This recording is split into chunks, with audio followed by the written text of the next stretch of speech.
It's always wonderful to see current students and future students of our Yeshiva University institution. President Emeritus Richard Joel.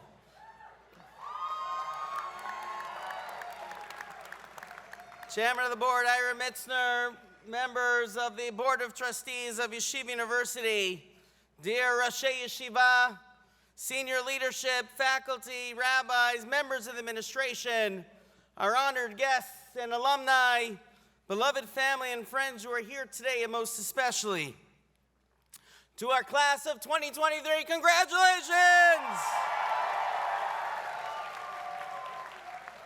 You have done it. You have spent days, months, years working for this moment, and you have made it to this day, and we are all so proud of you. These years as students of Yeshiva University have been inspiring, enlightening, and fun, but also challenging. You're a graduating class who started your college career during a global pandemic. You know about challenges. And in your life ahead, you will, of course, face other kinds of challenging moments, obstacles and opportunities, crossroads and life decisions. What is the secret to your future success? I would like to share with you, my students, a lesson I learned from this personally very difficult year. As you know, about 6 months ago, I lost my father, Hareini Kaparat Mishkavo. My father graduated Yeshiva University in 1962 and served as president of Yeshiva College Student Council. And for me, it was a role model, guide, and my most ardent cheerleader. It was a deep loss that presented great sadness. One of the moments of comfort happened to me after Shloshim, when I was flying to Florida for the weekend on behalf of YU. I was on the plane taxiing to the runway when I received a FaceTime call from my daughter in Israel. It was Erev Shabbat for her, and she was calling me to wish me a good Shabbos. And although I had my earphones on, I signaled to her that I could not talk at the moment as I was on a plane surrounded by other passengers. "That's all right," she said. "I will carry both sides of the conversation."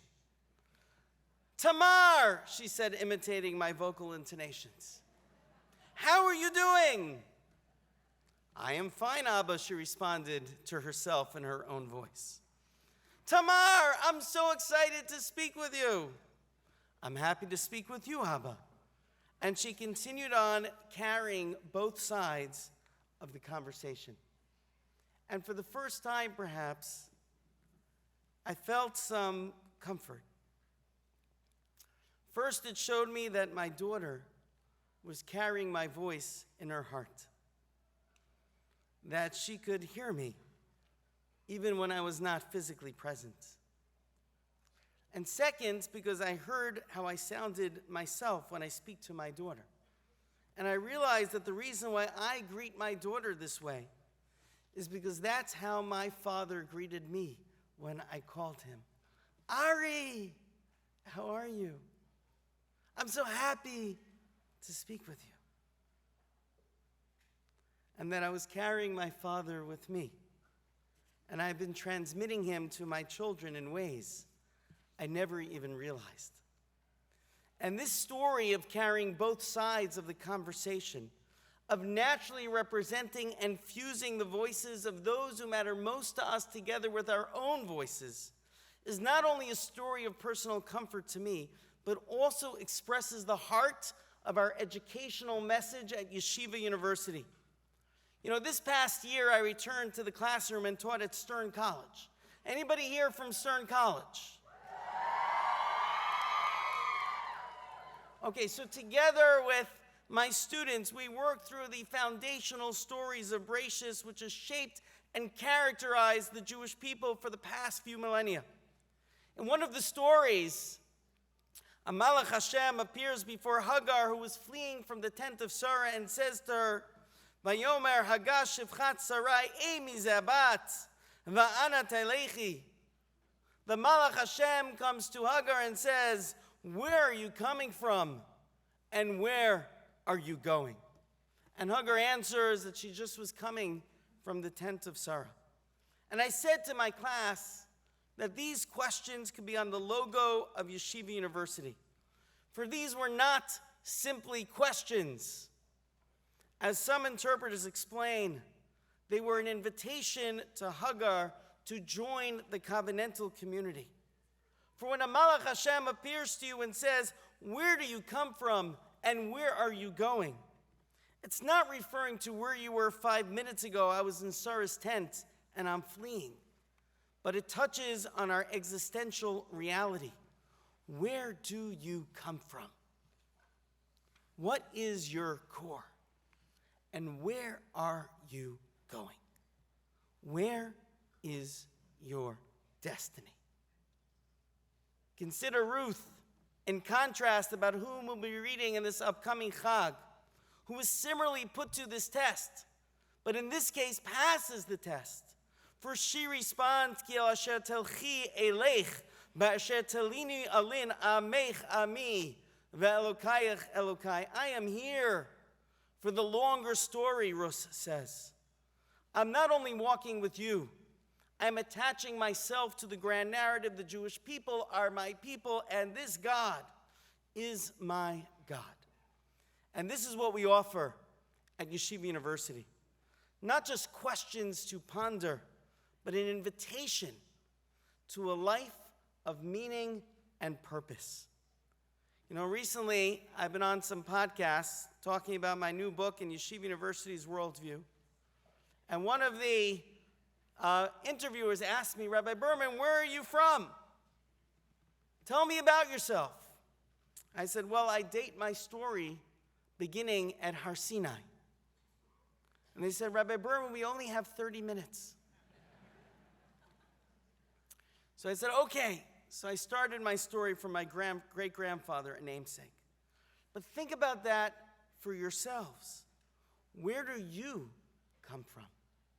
Whose voices are you carrying in your hearts? Our identity is shaped long before our births, and we carry with us our parents and grandparents and generations before us. And where are you going? We are going to be part of Jewish destiny. We're carrying with us our past and moving forward into a glorious future. And what we teach and what we do is that you bring your unique stories, your unique voices to the greater story. You take your strengths, talents, and skills and use them not only for your own personal self-actualization, but for service to the broader whole. You know, at this time of year, when I bump into students in the hallways, in the elevators, I ask them, especially seniors, what are you doing for your future? And many of them tell me, I'm going to graduate school, or I got into this position at some firm, and that's all very important. And we are here. We are here to prepare you for the next stage of your life. But the best answer that I've heard to this question is when one person said that I am going to work to bring the redemption. And that's what you're doing. You're doing it through your work, your professional, educational accomplishments. You're doing it by living your values and bringing them out to the world. You're doing it by tending to those in need, by healing the sick, by teaching the next generation, by creating greater economic production, by technological innovation, and by human flourishing. You're doing it by sanctifying Hashem's name in your communal and public life. Where are you going? You are leading the future. You are bringing the change. You are the fulfillment of the dreams of generations past, and you are the hands that will chart the course of the future. All of you here, in all of your capacities, are future scientists and entrepreneurs, educators and rabbis, business and social workers, lawyers, psychologists, and artists, communal leaders and philanthropists, mothers and fathers, you are the bearers of the covenant, and you are the leaders of tomorrow. And I want to take a moment at this graduation to say thank you. You know, we have not reached this point on our own. We are here because of the great work, sacrifice, and dedication of the people represented in this room. First, my dear graduates, let us all stand up and turn around to thank our mothers, fathers, grandfathers, grandmothers, siblings who have come here and supported us today.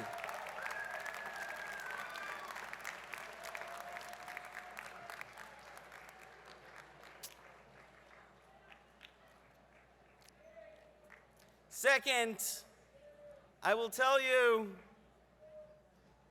that Yeshiva University is a partnership and requires so many people to work together. Join me in thanking the people in the front of the room, all of the people who devote their hours, days, and years to your education, our senior leadership, administration, top-tier faculty. One more group. The unique place that Yeshiva University stands, upholding authentic tradition and seeing in it a light into the world, is not realized by itself. It takes great wisdom and vision, as well as strength and courage. Yeshiva University stands tall today because of the profound connection and mutual respect of its rabbinic and lay leadership who uphold and forward our mission. Please join me, everyone in this room, in standing and thanking the front row of our dais, both our trustees led by our chairman of the board, Ira Mitzner, and our rabbis and Rosh Yeshiva represented by our senior Rosh Yeshiva, Rabbi Michael Rosenzweig and Rabbi Herschel Schechter. Please join me.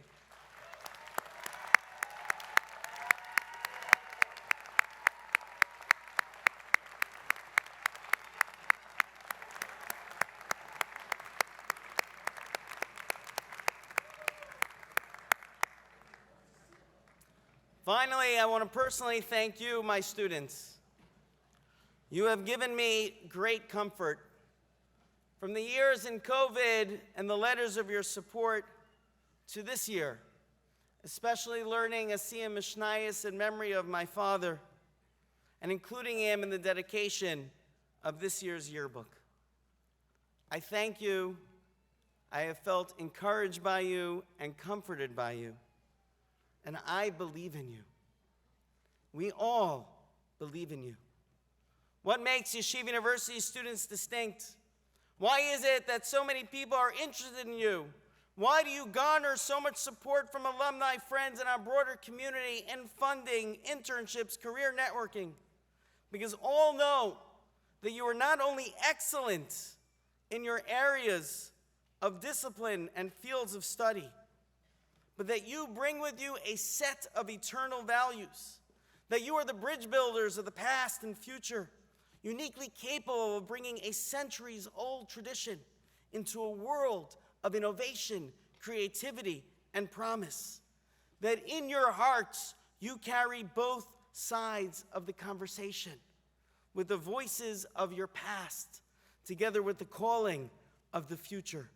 You stand at the crossroads between heritage and pioneering, history and creativity, memory and destiny.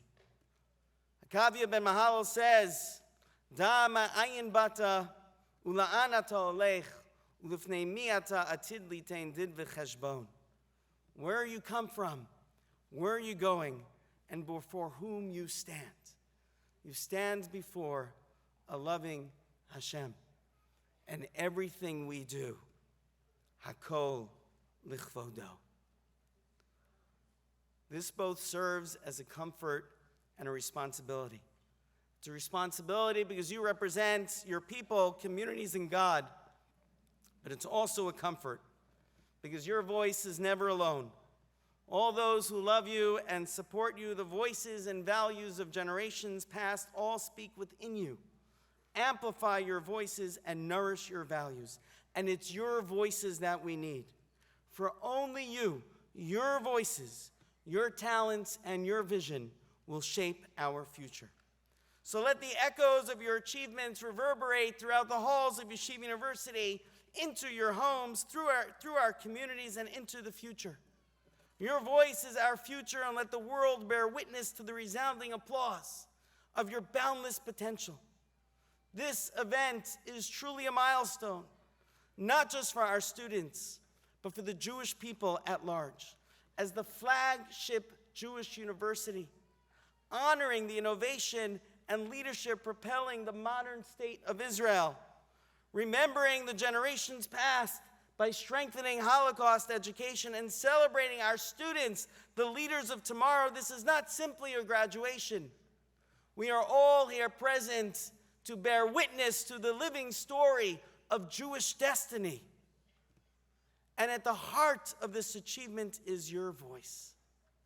So my bracha to you, dear graduates, is that you continue to carry the voice of divinity, your teachers, and you proceed through your life. May Hashem bless you with good fortune and happiness. May you find joy in your life, love in your heart, and purpose in all that you do. I have been inspired by seeing how you've handled this chapter in your life, which gives me profound confidence in the way you will write yourselves into the next chapter of the great story of the Jewish people, bringing joy and redemption to all those whom you love and to all those around you. Mazel tov and congratulations.